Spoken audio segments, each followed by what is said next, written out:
로마서 15장 14절에서 21절까지 말씀이 되겠습니다. 내 형제들아, 너희가 스스로 선함이 가득하고 모든 지식이 차서 능히 서로 권하는 자임을 나도 확신하노라.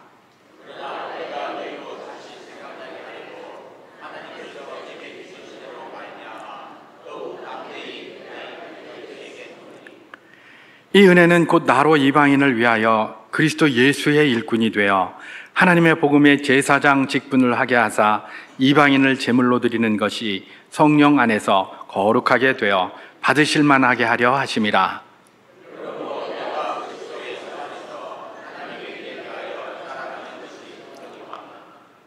그리스도께서 이방인들을 순종하게 하기 위하여 나를 통하여 역사하신 것 외에는 내가 감히 말하지 아니하노라. 그 일은 말과 행위로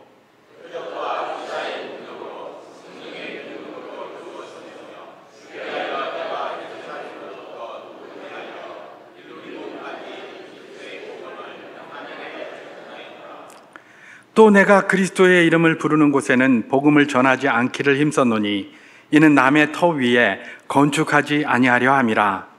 기록된 바 주의 소식을 받지 못한 자들이 볼 것이요 듣지 못한 자들이 깨달으리라 함과 같으니라. 아멘. 우리가 가끔 들어서 알고 있는 리플리 증후군이라는 그런 이야기가 있습니다.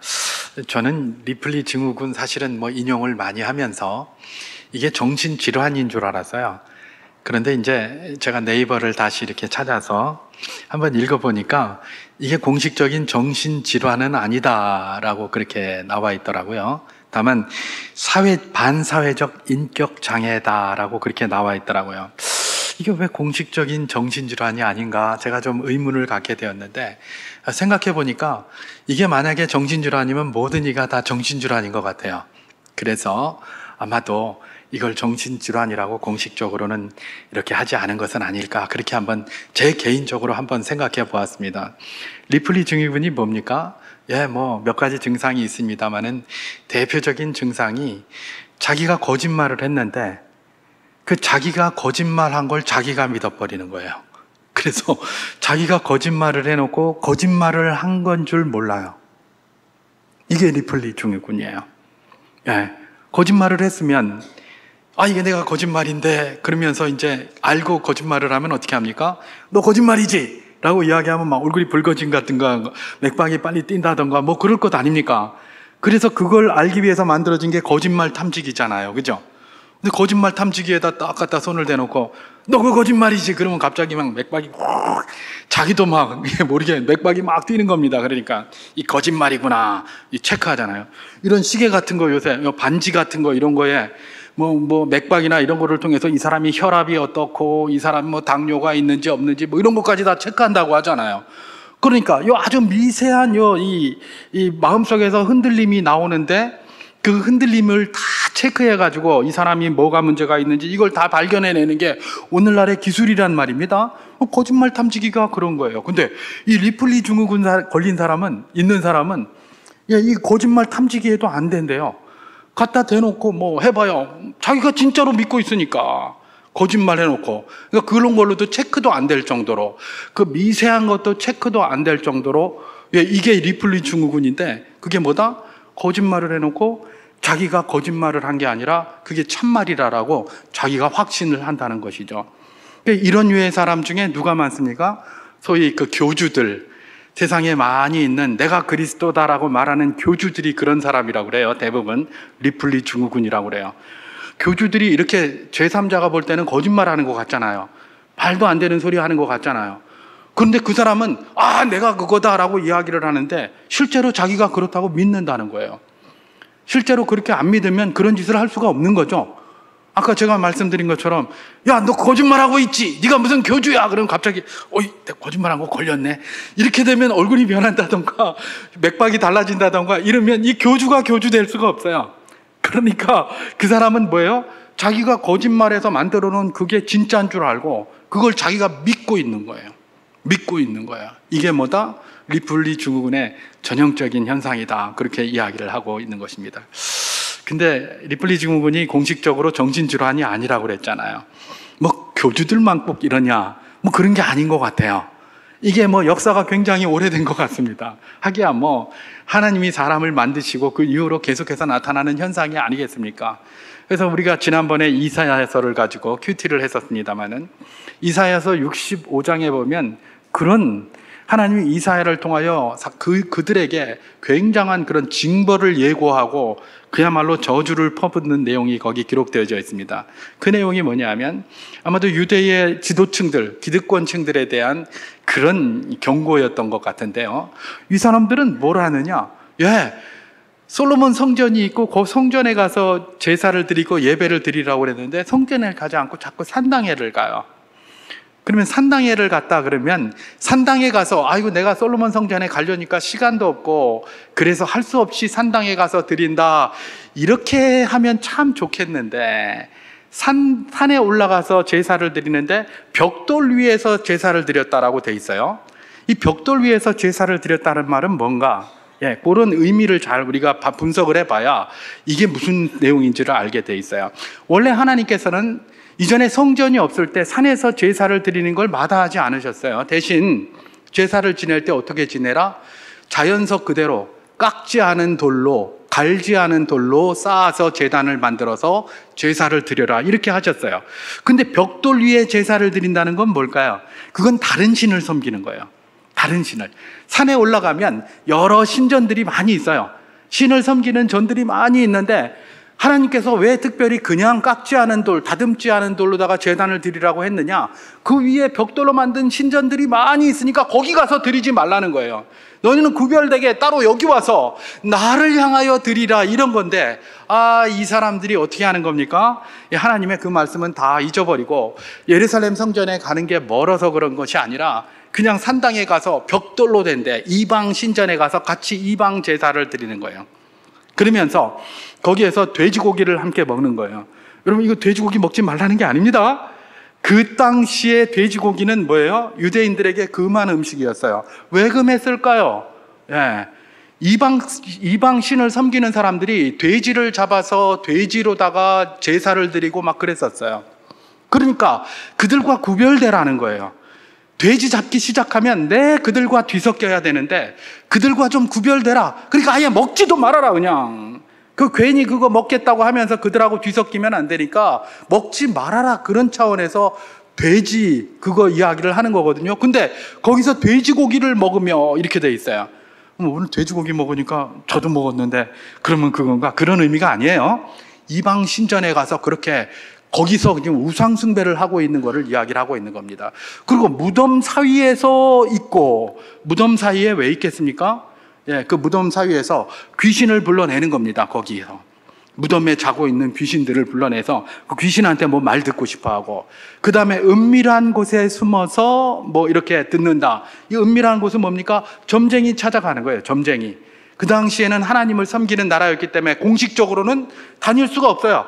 사울 왕도 그랬잖아요. 공식적으로는 못하니까 살짝 숨어서 저 엔돌의 무당에게 가서 한번 물어보자. 그래서 왕이니까 또 다른 사람도 마찬가지고 다른 사람이 그렇게 하면 처벌을 했으니까 살짝 숨어서 은밀한 곳에 가서 무당들이 이야기하는 그런 소리 듣고 이걸 하고 있는 거예요. 이걸 그 기득권층 그다음에 그 지도층들이 그걸 쓱 하고 있으면서 막 그냥 찌그러져 있으면 되는데 이 사람들이 뭐라고 얘기를 합니까? 일반 사람들한테 가서 니들 와 그러노? 왜 산당 가서 그러노? 왜 돼지고기 먹고 앉았노? 뭐 돼지고기 먹지도 않고 산당 가서 그러지도 않았는데 막 그러면서 자기가 조금 부정하게 했다 그래서 너희들은 더럽고 부정하니까 내가 우리 가까이 오지 마라. 우리 같이 부정탈라. 같이 부정탈라. 막 그러고 있었다는 거예요. 그게 뭐예요? 이사야서 65장에 나온 선민 이스라엘의 그런 모습들, 그 지도층들의 모습들이 거기 적나라하게 드러나 있고 하나님께서는 그들을 경고하고 너네 이런 식으로 하면 가만두지 않겠다라고 이야기했던 게 거기 기록되어져 있는 것이죠. 여러분 예수님 시대의 바리새인들은 어땠을까요? 예수님 시대의 바리새인들은 정말 멋졌습니다.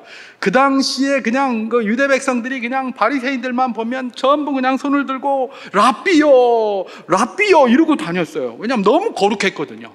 너무 거룩하고 멋지고 그냥 그야말로 막 바늘도 하나 안 들어갈 것 같고 화장실도 한 번 안 갈 것 같고 뭐 이런 사람들이 딱 다니니까 라삐요 라삐요 그러면서 막 따랐단 말이에요. 그리고 자기들도 스스로 그런 줄 알고 그러면서 그냥 어떻게 합니까? 잔치에 가면 항상 상석에 앉으려고 하고, 그죠? 시장에 가서 기도를 하면 하나님 이렇게 다니고 다니고, 그 다음에 온갖 성경 말씀 써서 이마에 붙이고 다니고 옷에 붙이고 다니고 막 이 성경 말씀 막 다 붙이고 다니면서 나는 이런 말씀의 사람이다 하나님 이런 거 이렇게 하고 있는 거예요. 그러니까 막 사람들이 그것만 보면 막 껍벅 죽는 겁니다. 그냥 우와 그랬어요. 그런데 그 사람들을 비판한 유일한 사람이 있었죠. 누굽니까? 예수님이에요. 예수님은 그렇게 사람들이 존경하는 그 바리새인들을 보고 뭐라고 그랬습니까? 이 회칠한 무덤이요 그랬어요. 회칠한 무덤 뭡니까? 겉에만 하얗고 깨끗한 거, 그 다음에 속에는 막 시체에 썩어 있는 것들이 들은 거예요. 겉에는 거룩한 척 깨끗한 것 같은데 속은 시커매져 있어요. 이 평토장한 무덤인 것 이랬단 말이에요. 무덤이 있는데 없는 줄 알고 이렇게 평평하게 되어 있으니까 무덤이 없는 줄 알고 막 걸어가는데 갑자기 푹 빠졌어요. 그런데 그 빠진 발이 어디에 들어갑니까? 시체에 딱 닿아서 뭐가 되는 겁니까? 부정하게 되는 거죠. 평토장한 무덤이에요. 이전에 제가 어렸을 때에 그 동네 형들하고 함정 같은 거 많이 팠었어요. 또랑 이렇게 있으면 거기 나무로다가 이렇게 다리를 만들어 놨거든요. 그러면 그 다리 끝에다가 형들이 구덩이를 하나 팝니다. 그래 놓고 그 또랑에서 그 시궁창 이런 거 거기다가 잔뜩 집어넣고 위에다 흙 딱 뿌려놓으면 사람들 잘 모르잖아요. 그럼 어둑어둑하면 사람들 가다가 그냥 거기 앉아서 시궁창에 빠지고 그러면 저기서 깔깔대다가 두들겨 맞고 막 그러고 우리 촌놈들이 원래 이제 그런 식으로 많이 하고 놀았거든요. 평토장한 무덤 같은 거예요. 그러니까 속은 시커멓고 더러우면서 겉으로는 아무것도 아닌 것 같은. 그런데 그 당시에 이 유대의 선민 이스라엘, 이사야 시대의 선민 이스라엘의 그런 악한 행동을 하고 있는 이런 지도층들, 그러면서 너희들은 부정하니까 가까이 오지 말라, 부정탈라 이러는 이런 사람들, 그 다음에 주님 시대의 바리새인들, 이런 사람들은 자기들이 부정하다는 걸 알고 있었을까요? 몰랐을까요? 만약에 자기들이 부정하고 자기들이 하는 일이 나쁜 일이라고 생각했다면 절대 너희 부정하니까 우리 곁에 오지 말라 이런 소리 못합니다. 이 사람들은 자기들은 그냥 깨끗한 줄 알아요. 진짜로 깨끗한 줄 알고 있는 거예요. 자기들은 거룩하고 저 세리나 저 죄인들, 저 창기들은 더러워서 저것들하고 이렇게 하면 우리로 더러워진다라고 이렇게 생각하고 있었던 거예요. 그 사람들은 완전히 리플리 증후군에 쩔어 있던 사람들입니다. 자기들은 전혀 그렇지 않다고 그래요. 요즘도 뉴스에 보면, 저런 TV 같은 데 보면 그런 사람들 많이 나오잖아요. 얼마나 많은 증거들이 있고 얼마나 많은 것들이 있는데 자기는 끝까지 아니라는 겁니다. 이거는 뭐 검찰의 뭐 공모다 뭐 이래가면서 이런단 말입니다. 그 사람들은 리플리 증후군이에요. 리플리 증후군. 진짜 자기가 그런 줄 안다니까요. 진짜 안 그러면 거짓말 탐지기에 올려놓으면 나와야 될 것 아니야. 그죠? 근데 뭐 거짓말 탐지기에 올려놔도 그런 거 안 나올 거예요. 그 사람들은 자기들은 그렇다고 확신하고 있으니까요. 확신하고 있으니까. 여러분, 이건 사실 우리가 이런 사실들을 보면서 저도 그렇지만 지금 비판을 굉장히 많이 합니다. 그러면서 비난을 많이 합니다. 근데 사실은 뭐 비난할 수 있지만 비난만 하는 것이 무슨 유익이 있겠습니까? 그죠? 비난만 하는 것은 유익이 없고, 그렇다면 우리가 이런 리플리 증후군과 같이 이런 것들이 공식적 정신질환도 아니고, 이렇게 성경의 역사를 봐도 구약시대의 이스라엘도 그랬고 신약시대의 바리새인들도 그랬는데, 이 비난받을 만한 짓, 이 리플리 증후군 비슷한 이것, 자기들은 하나님 앞에 거룩하게 산다고 하면서도 그 엉터리 같은 짓을 하면서도 거룩하게 산다고 했는데 오늘 우리는 어떤 모습인가를 질문해 보아야 되는 것이죠. 여러분, 공식적인 질병이 아니다라고 하는 것은 누구나 그럴 가능성이 있다라는 것으로 유추해 볼 수 있겠습니까? 그럴 수도 있는 거예요. 그러니까 오늘 제가 이런 이야기를 하고 있습니다만은 저도 그럴 가능성이 굉장히 높은 것이죠. 왜냐하면 저도 죄인인 인간이거든요. 죄인된 인간, 죄된 본성을 가진 인간은 크게 다르지 않습니다. 본질이 그래요. 본질상 진노의 자식이고요. 본질상 크게 다르지 않아요. 그래서 어떤 죄에도 그대로 노출될 수 있다는 사실들을 누가, 나 자신이 스스로 그걸 인정을 해야 되는 거예요. 그렇기 때문에 그저 우리가 남이 그랬다라는 것들을 경계를 하면서 비판할 수 있지만 비판에서 그치는 것이 아니라 나도 얼마든지 그럴 수 있겠구나라는 사실을 기억하면서 그런 그 비판의 잣대를 자기에게도 늘 갖다가 대보아야 되는 겁니다. 그래야만 어떻게 하는 겁니까? 나는 그래도 이렇게 살지 않으려고 노력한다라는 그런 대변이 되지 않겠습니까? 그죠? 예, 그래서 저는 오늘 메시지의 제목을 뭐라고 붙였느냐? 영혼을 위한 체크리스트 이렇게 한번 붙여보았습니다. 영혼을 위해서 우리가 체크할 것들이 몇 개 있다는 겁니다. 몇 개가 아니라 굉장히 많죠. 굉장히 많은데 그 체크할 수 있는 기준들이 뭐가 있으면 그 기준에 맞춰서 한번 체크해 보겠다는 겁니다. 여러분, 바리새인들이 왜 그런 식으로 했을까요? 바리새인들은 그들도 굉장히 부정하고 회칠한 무덤이고 평토장한 무덤 같은 존재임에도 불구하고 왜 자기들은 스스로 거룩하다고 하고 우리는 하나님 앞에 의롭다고 그러고 완전하다고 생각했을까요? 자기들의 체크리스트가 엉터리였거든요. 그들이 가진 체크리스트는 뭡니까? 율법이 있는데 그 율법의 기준이 누구입니까? 하나님입니다. 하나님. 너희는 먼저 그의 나라와 그의 의를 구하라 그랬습니다. 그의 의가 뭡니까? 하나님의 의의 수준으로다가 그 율법을 생각하고 해야 되는데 이 사람들은 자기 의의 수준에서 율법을 생각한 거예요. 그래서 우리 주님께서 뭐라고 얘기를 합니까? 누구든지 서기관과 바리새인들의 의보다 못하면 결단코 천국에 들어가지 못하리라. 우리 주님께서 이야기하신 게 그거예요. 서기관과 바리새인들의 의가 대단하지 않아요. 그건 천국도 못 들어가는 그런 의예요. 자기 의가. 근데 그것보다 못합니까? 당연히 결단코 못 들어가죠. 우리 주님께서 말씀하신 게 그런 거예요. 그런데 이 바리새인들은 뭐예요? 자기들을 의 가지고 자기들의 자기 기준으로 딱 맞추니까 자기들은 다 통과한 것 같은 거예요. 그러니까 뭐 우리는 거룩하다, 우리는 율법을 완전히 행했다, 율법을 충실히 지키는 자다. 근데 너는 먹어 이러는 겁니다. 예, 하나님 앞에는 다 틀렸는데 다 틀린 그런 사람들이 자기들끼리 도토리 키재고하고 있는 것이죠. 너는 먹어. 마찬가지로 우리도 마찬가지입니다. 우리가 하나님 앞에서 살아갑니다. 그런데 내가 하나님 앞에 거룩한 삶을 살려고 하고 그야말로 코람데오 하나님 앞에서 열심히 살아가려고 몸부림치고 있습니다. 그래서 지금 이 자리에도 나와 있는 것 아니겠습니까? 그죠? 근데 하나님 앞에서 우리가 산다고 하는데 무엇으로 그걸 체크해 볼 수 있는가? 혹시 네 기준으로 체크하는 거 아닌가? 우리 주님께서 주의 나라와 의를 구하라고 하셨습니다. 의는 뭐예요? 그 기준을 하나님의 의에 맞춰서 기준으로 체크해 보는 거예요. 근데 내 기준에 맞춰서 이쯤 하면 됐지 하면서 내 영혼에 그냥 만족하면서 이러고 있는 것은 아닌지, 이런 질문을 계속해 보는 겁니다. 그래서 우리에게 필요한 것이 뭘까? 그러면 하나님이 기뻐하시는 이 체크리스트가 있을 것이다. 우리 영혼이 하나님 앞에서 진짜 코람데오의 삶을 살아가고 있다는 것들을 내 스스로도 알 수 있는 기준이 있는데 그 체크리스트가 뭔가, 그 질문을 한번 해보고 그 질문에 따라서 그 체크리스트로 다른 누가 아니라 나를 한번 체크해 보는 겁니다. 그것이 오늘 이 말씀을 통해서 우리가 받아낼 도전이라고 저는 생각을 해서 준비해서 여러분과 잠깐 은혜를 나눠보기를 원하는 것입니다. 예, 우리 영혼의 그런 아름다움과 거룩함과 성숙함을 위한 체크리스트가 성경에 굉장히 많이 있습니다. 근데 그 중에서 오늘 본문에 천착하면서 사도 바울이 보여준 그 모습에서 몇 가지, 한 3가지 정도만 그 체크리스트를 한번 발견을 하고 그걸 가지고 이제 한번 한 주간 우리를 한번 이렇게 한번 평가해 보기를 소망합니다. 그래서 이 말씀을 그렇게 준비해 보았는데요. 어쩌면 이 3가지가 사실상 우리 그리스도인들에게 굉장히 중요한 겁니다. 중요한 것이고, 그리고 그리스도인들은 신앙이 곧 삶이고 삶이 곧 신앙이에요. 그죠? 그래서 신앙생활이라고 하잖아요.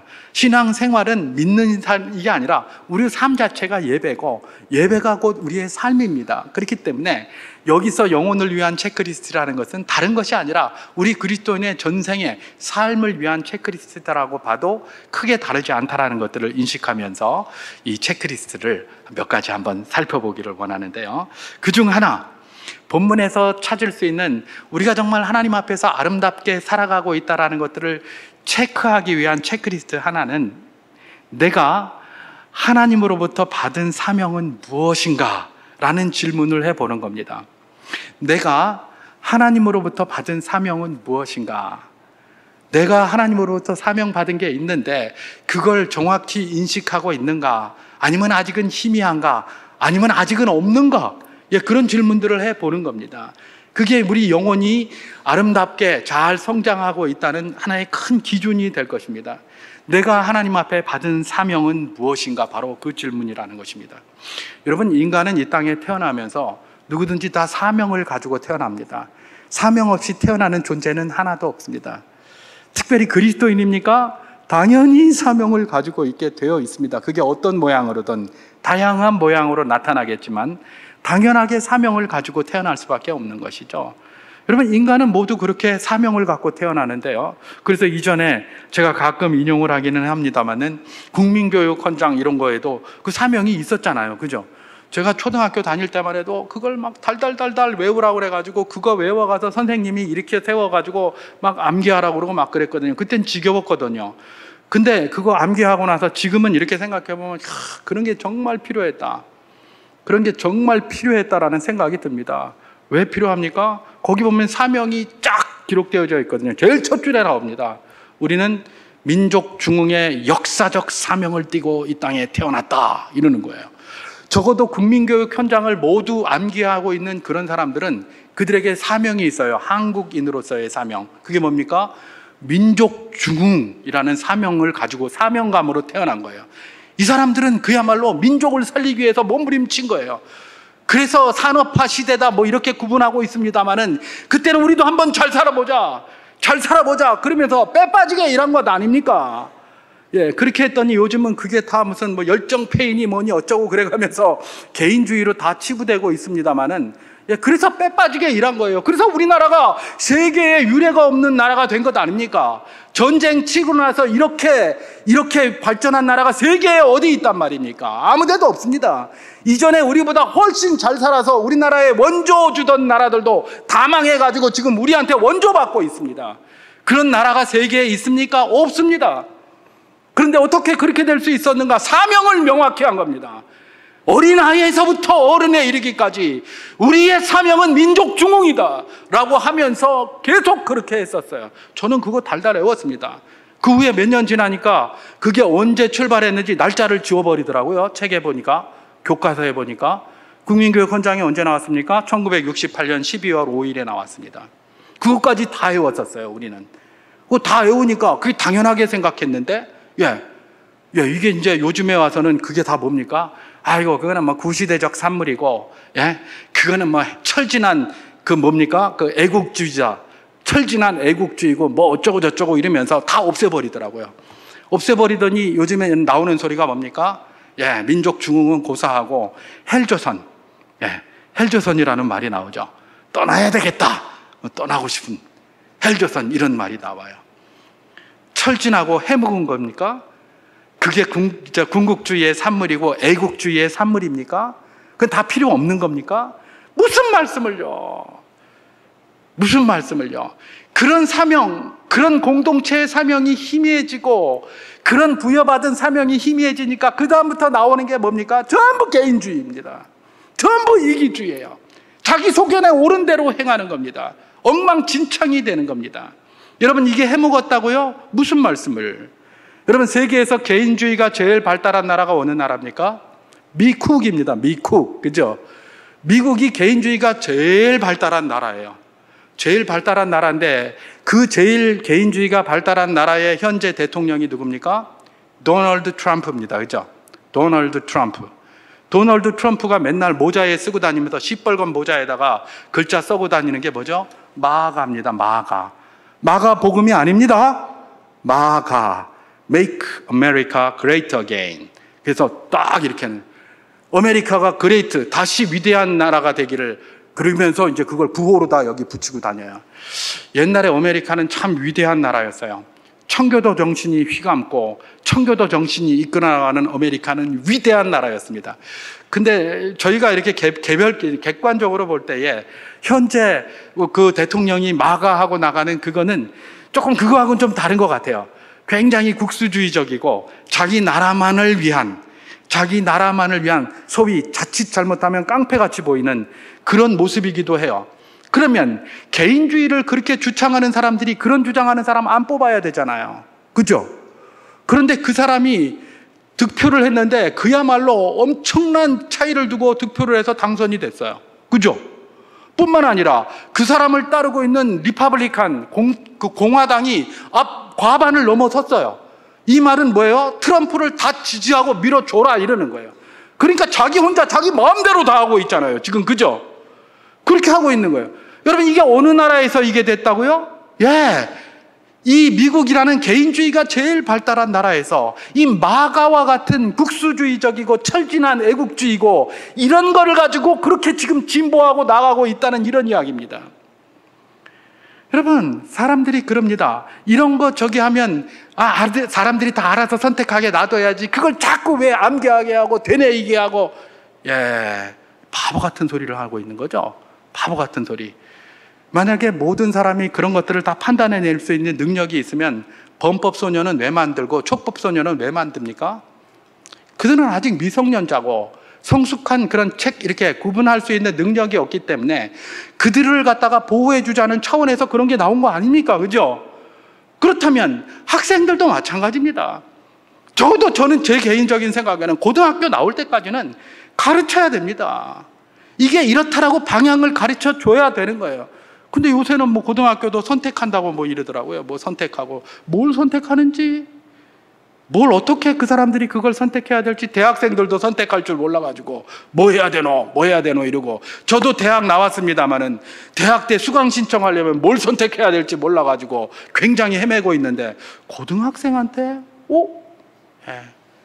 이게 다 뭡니까? 지 소견에 오른 대로 네 마음에 맞게 그냥 하라는 겁니다. 이게 네 마음에 질서도 없고 절차도 없어요. 역사도 그냥 책 여러 가지 놓고 이 중에 하나 선택하라는 겁니다. 다 알려줘가지고. 그걸 선택할 줄 알면 그들이 미성년자입니까? 그러면 미성년 왜 만듭니까? 전부 다 성년으로 해서 하지. 왜 미성년자 할인해 줍니까? 왜 미성년자라고 저기를 해줍니까? 다 성숙한데. 바보 같은 소리들이죠. 그죠? 그들에게는 가르쳐야 되는 겁니다. 가르쳐야 되는 거예요. 그러니까 암기하게 하고 그것이 머리에 남게 해야 되는 겁니다. 그런데 이걸 전부 그냥 그거 다 철진한 거니까 본인이 선택하게 하라? 뭘 선택해요? 저는 지금 나이가 60이 다 돼가는데도 뭘 선택하라 그러면 뭘 선택하는 건지 바른지 잘 몰라가지고 맨날 하나님 앞에 기도하고 있는데요. 저도 그런데요. 고등학생이, 중학생이, 초등학생이 이런 옳은 것을 만들어서 가르쳐야 되는데 그런 것 하지 않으니까 자기 사명이 뭔지를 모르는 겁니다. 그저 내 사명은 내 하나 잘 살고 내 하나 편하면 그만이다. 여기로 그냥 끌려가고 있다는 것입니다.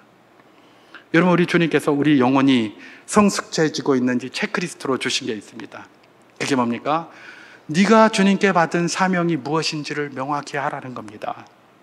오늘 본문 로마서 15장 16절 말씀을 제가 한번 봉독해 보도록 하겠습니다.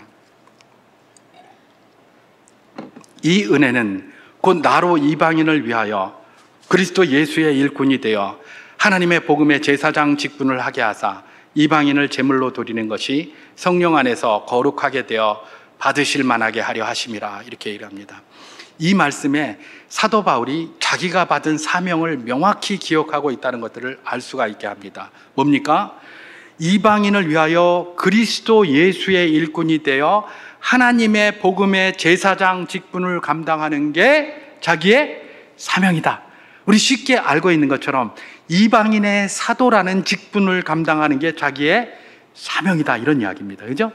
사도 바울은 흔들리지 않는 사명을 가지고 있었어요. 그는 늘 사명이 깨끗해요. 나는 이방인의 사도다. 이방인의 사도다. 사람으로 말미암은 것도 아니고 사람이 나를 세운 것도 아니고 오직 하나님과 그의 아들 예수 그리스도로 말미암아 사도된 나 바울은, 항상 그런 식으로 편지를 썼어요. 자기의 사명에 대해서 철저했습니다. 확실했어요. 그 다음에 또 뭡니까? 사도 바울이 그 정도만으로 끝난 게 아니에요. 확실한 것만으로. 로마서 11장 13절을 제가 한번 봉독해 보겠습니다. 내가 이방인인 너희에게 말하노라. 내가 이방인의 사도인 만큼 내 직분을 영광스럽게 여기노니. 자기 직분이 이방인의 사도라는 것이 확실했을 뿐만 아니라 그 직분을 영광스럽게 여기는 거예요. 와, 이직뿐만한 게 없다. 그러니까 그게 영광스러우니까 자기가 다른 모든 것들은 다 뭐예요? 그 다 배설물처럼 여기는 거예요. 그 별로 신경 안 쓰는 거예요. 그게 가장 영광스러우니까. 이게 사도 바울이었습니다. 여러분, 우리 영혼이 건강하게 주님 앞에 코람데오의 삶을 잘 살아가고 있는지, 잘 살아가고 있지 못한지를 가늠하는 중요한 체크리스트가 있겠습니까? 예, 그건 내가 주님이 주신 사명이 무엇인지를 정확히 알고 그 사명에 대한 자부심을 갖는 겁니다. 예를 들면 그게 직분일 수도 있습니다. 제가 목사입니다. 목사인데 목사로서 자부심이 없습니까? 그럼 뭘 가지고 사역하겠습니까? 뭘 가지고요? 저도 죄인 중에 하나입니다. 그죠? 죄인 중에 괴수예요. 모든 죄악들, 내가 사람들을 막 비판하고 있습니다만 저도 그들과 다르지 않습니다. 똑같습니다. 언제든지 그런 자리에 제가 갈 수가 있고요. 언제든지 그 자리에 가면 저도 그래요. 똑같아요. 우리 누구도 거기서 자유로울 사람 하나도 없습니다. 목사도 마찬가지죠. 그런데 제가 만약에 그런 데 가려고 하면 제 안에서 그런 소리가 들립니다. 네 목사인데 네 그러면 되나? 이러는 거예요. 네 목사 아이가? 네 목사잖아. 그러면 어떻게 합니까? 뭘 하려고 이렇게 하다가 목사잖아. 예. 뭘 하려고 이렇게 하다 네 목사잖아. 이러는 거예요. 그 목사라는 직분에 대한 자부심과 그 목사라는 직분에 대한 확실함이 나를 지켜주는 겁니다. 나를 지켜줘요. 그게 없으면 내가 지켜지지 않아요. 여러분, 제가 왜 목사가 됐겠습니까? 하나님이 저를 불쌍히 여기셔서 목사 시킨 거예요. 왜냐하면 목사 안 시키면 맨 딴짓하고 돌아다닐까 봐. 저 큰 머리 흔들고 다니면서 맨날 딴짓할까 봐 불쌍해서 목사라는 굴레를 딱 씌워줬어요. 딴짓을 못해요, 하고 싶어도. 예. 못해요, 하고 싶어도. 투망 던지는 거 좋아하는데 제가 휴가 때나 가서 던지지 뭐 잘 못 던지잖아요. 맨날 던지겠는데, 그죠? 다른 것도 마찬가지고요. 못한단 말이에요. 그냥 목사라는 걸로 딱 새벽 기도 안 할 수 없잖아요. 목사인데요. 그러니까 맨날 새벽 기도 해야 돼요. 왜냐? 목사라는 직분, 사명이 저에게 있고 그걸 자랑스럽게 여기기 때문에 목사도 엄마 좀 쉴 수도 있지. 그러면 그거 못해요. 이전에 예비군 훈련을 받으러 갑니다. 예비군 훈련 받으러 가면 전에 부전동에 그 예비군 훈련이 있었는데 가면 원래 예비군들 알잖아요. 그죠? 뭐 전투모 안 쓰는 건 뭐 저도 원래 잘 안 썼으니까 이게 잘 안 맞아서 안 썼으니까. 그런데 이거 하고 전투화 끈도 안 묶고 그냥 막 더덜더덜하고 가서 딱 들어가 보면 철의자 밑에 신문지가 쫙 깔려 있고 사람이 없어요, 위에.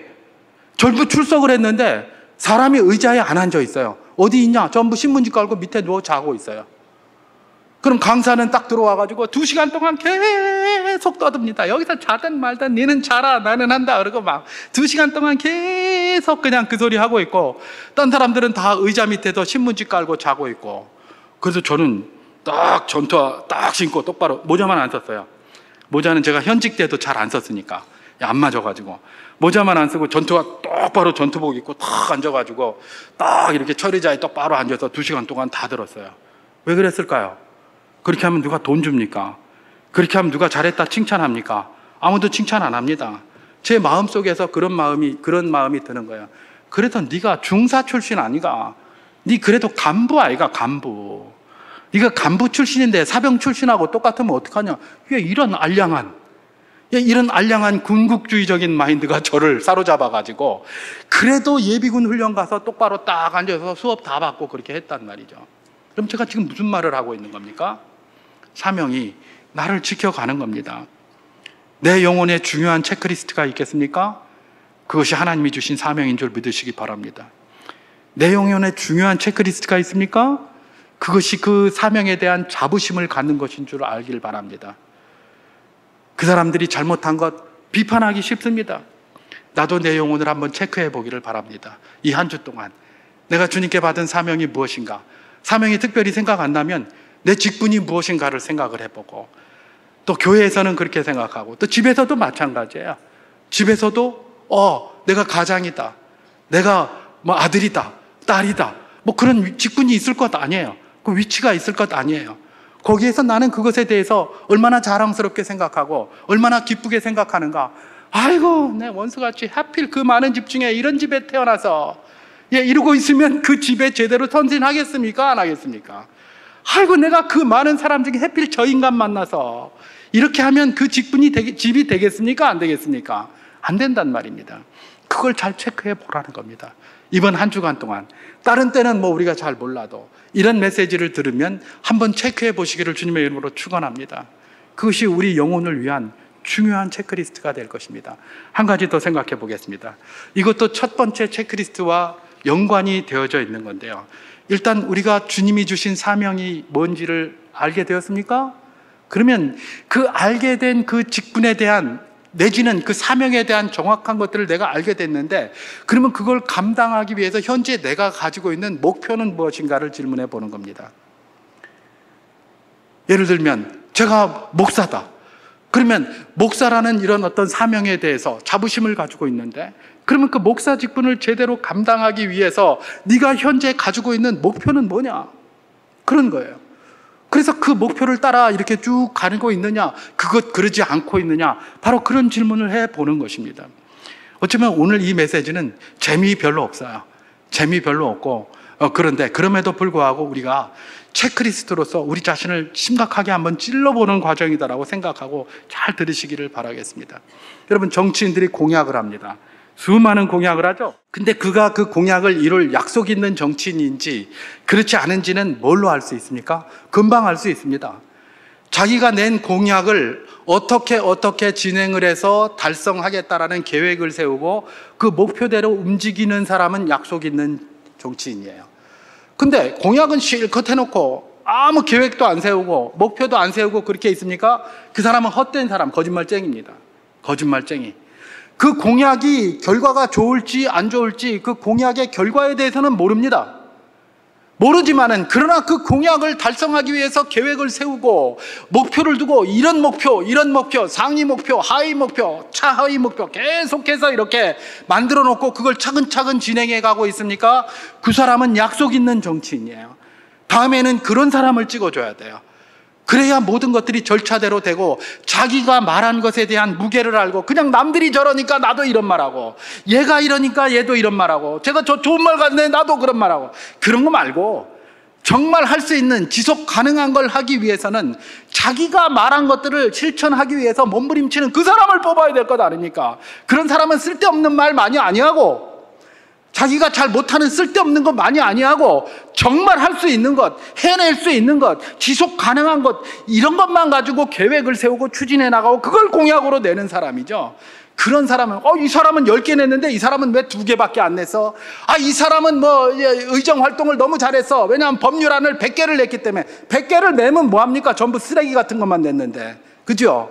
그 중에 하나라도 올바른 걸 내야지. 또 그렇다고 해서 아무것도 안 내고 가만히 앉아가지고 세비만 받아 먹었다? 그것도 잘못된 거죠. 개수로 증명할 수 있는 게 아닙니다.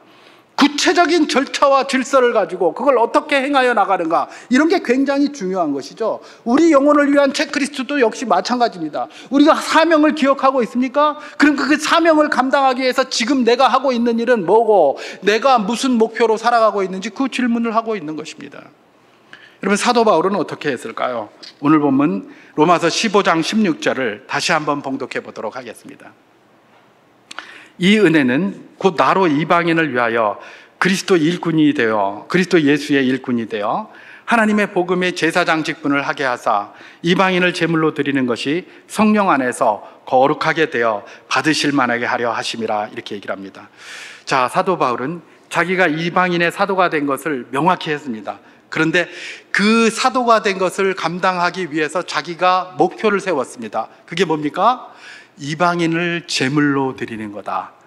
하나님 앞에 이방인을 제물로 드리는 걸 목표로 삼은 거예요. 이걸 이방인을 죽여서 그냥 막 이렇게 제물로 바친다는 게 아니라 이방인의 영혼을 복음으로 새롭게 해서 하나님 앞에 드린다는 것이겠죠. 이게 굉장히 중요한 예물입니다. 그걸 드리는 걸 자기 목표로 삼았어요. 자, 그 목표로 삼고 사도 바울은 거기서 끝났을까요? 그렇지 않죠. 이 목표를 구체적으로 시행하기 위해서 또 목표를 하나 세웠습니다. 그게 뭡니까? 우리 주님께서 승천하시기 전에 뭡니까? 땅끝까지 이르러 내 증인이 되리라 라고 그렇게 사명의 말씀을 주셨어요. 그 말씀을 사도 바울이 기억하면서 땅끝이 어디인가 생각해 봤더니 그 당시에 서바나였잖아요. 그죠? 그 당시에 땅끝은 서바나였습니다. 그러니까 내가 지금까지 복음을 굉장히 많이 전했는데 주님의 뜻을 따라서 서바나에도 땅끝까지 가서 복음을 전하리라. 그렇게 또 계획을 세운 거예요. 그러니까 이방인을 하나님 앞에 드리기 위한 목표를 세우고 그 구체적 이걸 목표로 세운 이 목표를 달성하기 위하여 하나님의 목표를 하나 세웠는데 서바나에 가서 복음을 전하리라고 세운 거예요. 그죠? 그리고 서바나에 가서 복음을 전하기 위하여 또 어떻게 해야 될 것인가? 하나의 목표를 또 하나 세웠습니다. 그게 뭡니까? 내가 서바나에 가서 복음을 전해야 되는데 로마 교회의 도움을 좀 얻어야 되겠다라는 것 아닙니까? 그죠? 그러니까 로마 교회의 도움을 좀 얻기 위해서 쓰는 게 뭡니까? 로마서입니다. 사도 바울은 그저 자기의 사명이 있기 때문에 이게 내 사명이다 그러면서 자랑스럽게 여긴다고 큰 소리 친 게 아닙니다. 그 사명을 감당하기 위해서 구체적으로 하는 일들이 착착착착 있었습니다. 그 중에 중요한 게 뭡니까? 내가 복음을 많이 전했는데 이제 서바나까지 가서 전하겠다. 그리고 서바나에서 전하기 위해서 그것도 그냥 하는 것이 아니라 로마교회에 너희가 좀 도움을 줬으면 좋겠다. 그래서 로마교회에 편지를 쓰는 거예요. 기왕 로마교회에 나를 도와줄 바에는 갈등하고 싸우고 있는데 갈등하고 싸워서 돕지 말고 온전한 복음의 진리로 하나가 되어 한마음이 되어 나를 좀 도와달라. 그래가지고 로마서를 쓰고 있는 겁니다. 지금 그죠? 그래서 계속해서 하고 있는 것이죠. 여러분 사도 바울은 지금 뭘 하고 있다고요?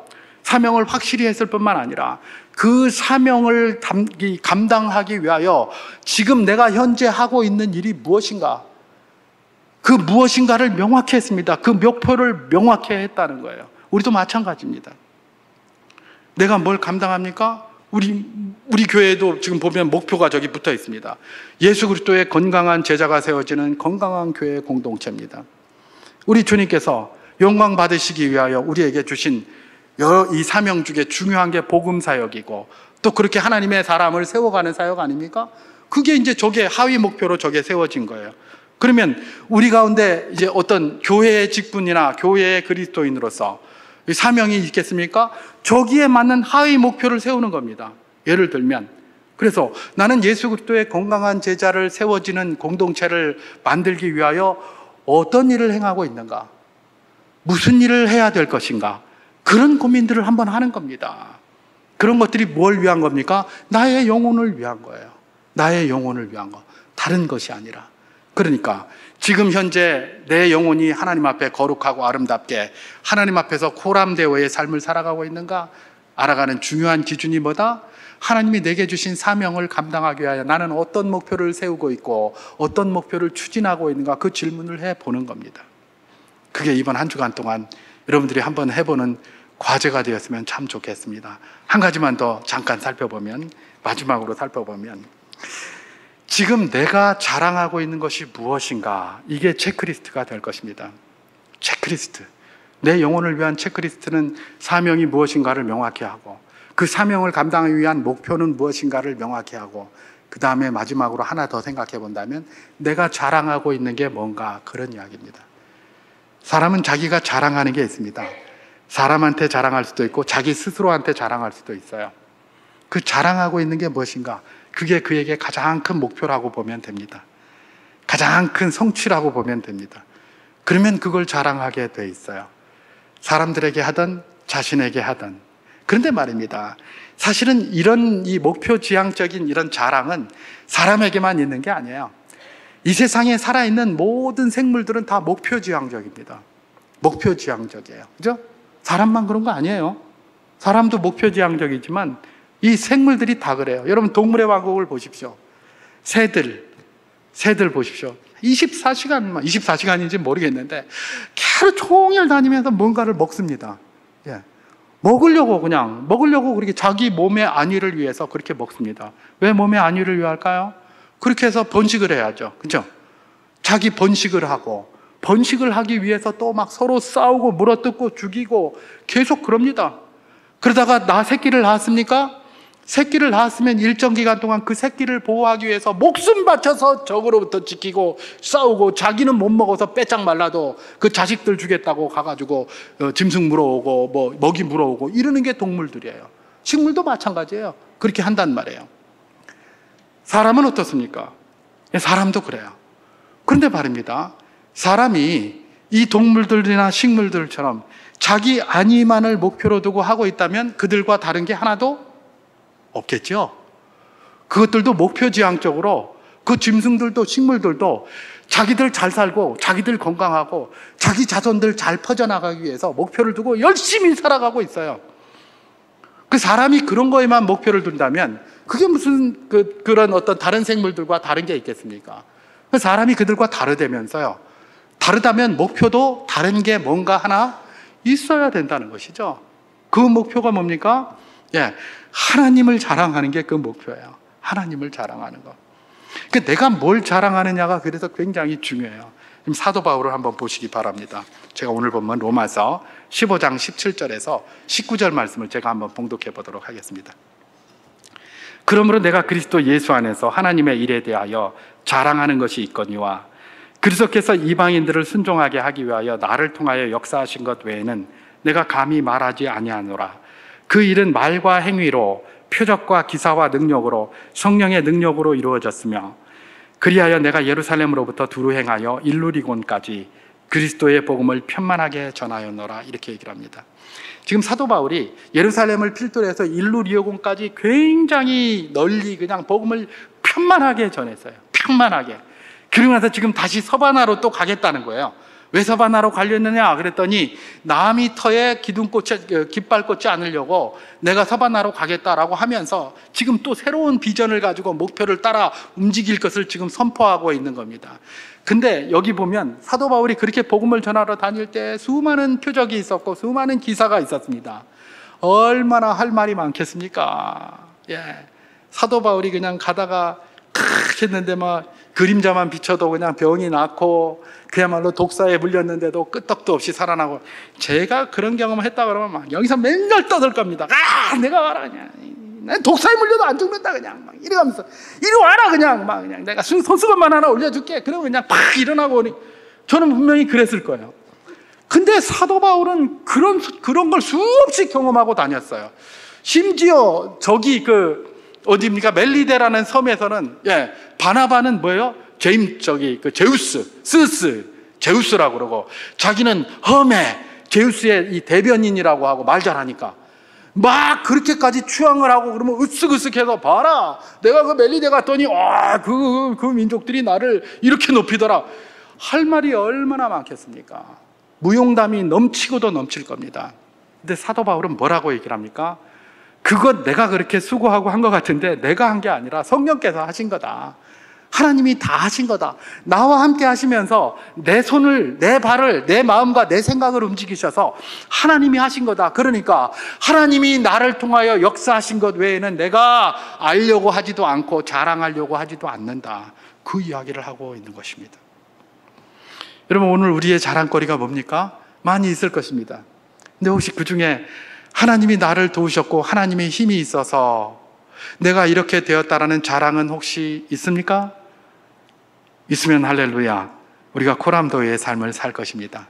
근데 그런 건 하나도 없고 전부 내가 열심히 해서 이렇게 됐다, 그렇습니까? 조금 고민해 보시기 바랍니다.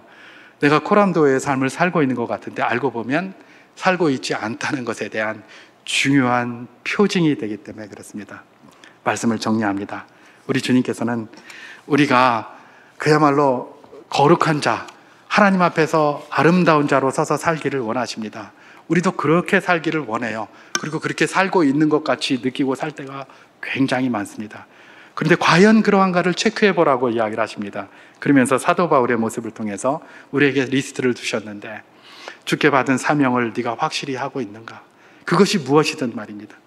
그리고 그 사명을 감당하기 위한 목표는 가지고 있는가? 그것이 무엇이든 말입니다. 그리고 지금 너가 자랑하고 다니고 있는 것은 무엇인가?